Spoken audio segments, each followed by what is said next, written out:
কি হলে কি রাখা গেলে আরো একটু ভালো হতো, যদি এক কথায় বলেন। 9 লক্ষ কোটি টাকার বাজেট দিয়েও যদি জিজ্ঞেস করতে হয় আর কি রাখলে হতো, তো এটা তো অবাক, তাই না?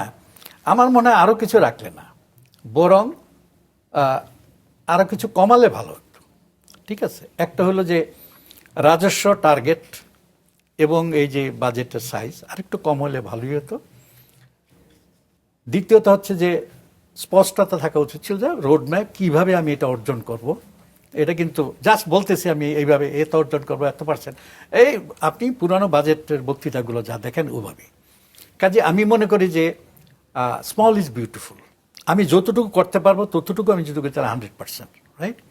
এখন আমি যদি বড় একটা বাজেট দিয়ে যদি তার 50% অর্জন করতে না পারি, সেই জন্য আমি মনে করি যে খুব চিন্তা ভাবনা করি বাজেট করা উচিত। হ্যাঁ, এখানে বাজেট বড় হইলে একটা সাইকোলজিক্যাল ইম্প্যাক্ট পাওয়া যায়, বিরাট বাজেট দিয়েছে।